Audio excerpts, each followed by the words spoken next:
रेषा, रेषाखंड, प्रतल, समांतर रेषा, तसेच आपण कोणाचे प्रकार मागच्या पाठात अभ्यास झाला. तर त्यामध्ये तुम्हाला थोडक्यात माहिती देते मी. रेषा म्हणजे काय ना, तर दोन्ही बाजूने अमर्याद वाढवता येणाऱ्या आकृतीला रेषा असे म्हणतात. त्यानंतर रेषाखंड म्हणजे काय पाहिजे.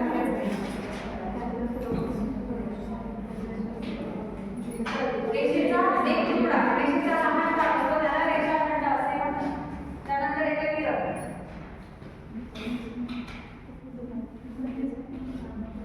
किरण आपण रेषेचाच एक भाग आहे, परंतु रेषा ही दोन्ही बाजूने अमर्याद वाढवली जाते. परंतु किरण जसं की तुम्हाला उदाहरणार्थ सूर्यप्रकाश, तर सूर्याची किरणे नेहमी पुढच्या दिशेने असतात. त्यामुळे किरणाला सुद्धा एका दिशेने वाढवलं जाते किरणाची. त्यानंतर येते प्रतल.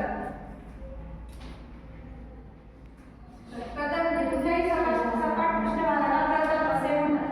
त्याचे उदाहरण म्हणून आपण फळा, टेबल हे मागील पाठात होते, बरोबर. त्यानंतर येते समांतर रेषा.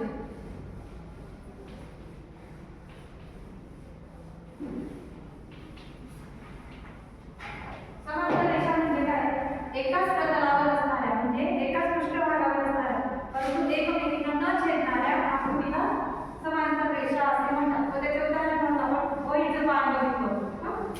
त्यानंतर आपण कोणाचे प्रकार बघितले. काटकोन म्हणजे काय, 90 अंश माग असणाऱ्या कोणाला काटकोन असे म्हणतात. त्यानंतर लंबकोन म्हणजे काय, 90 अंशापेक्षा कमी अंतर असणाऱ्या, 90 अंशापेक्षा कमी, त्याला आपण लंबकोन म्हणतो. व त्यानंतर विशालकोन.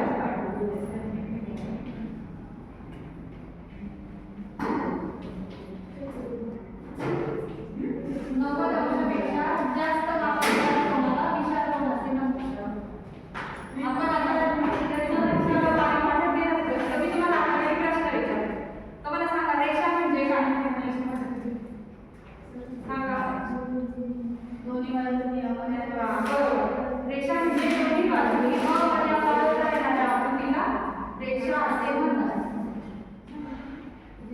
ही झाली रेषा गेली.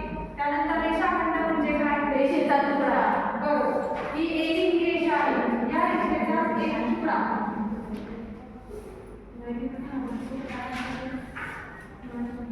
एबी हा या रेषेचा एक तुकडा आहे, याला रेषाखंड असे म्हणतात. त्यानंतर मी तुम्हाला एक आकृती काढून देते.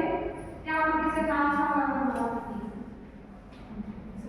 तुम्ही. आकृती कोणती, किरण, बरोबर. याचे वाचन आपण किरण सीक्यू असे करू शकतो. त्यानंतर प्रतलाचे उदाहरण सांगा. फळा आणि टेबल. हा, भिंत एक नवीन उदाहरण, भिंत, बरोबर. त्यानंतर समांतर रेषा म्हणजे काय, एकाच प्रतलात असलेल्यावर एकमेकींना न छेदणाऱ्या, एकाच प्रतलात परंतु एकमेकींना न छेदणाऱ्या रेषांना समांतर रेषा म्हणतात. समांतर रेषेचे उदाहरण कोण सांगतो, वहीचे पान.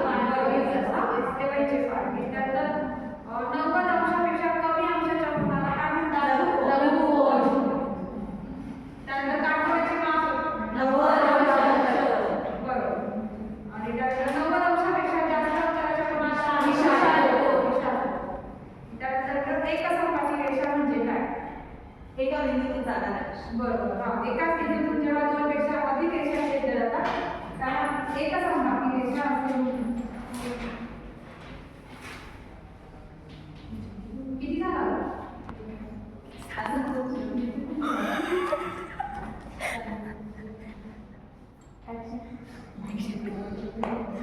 व हा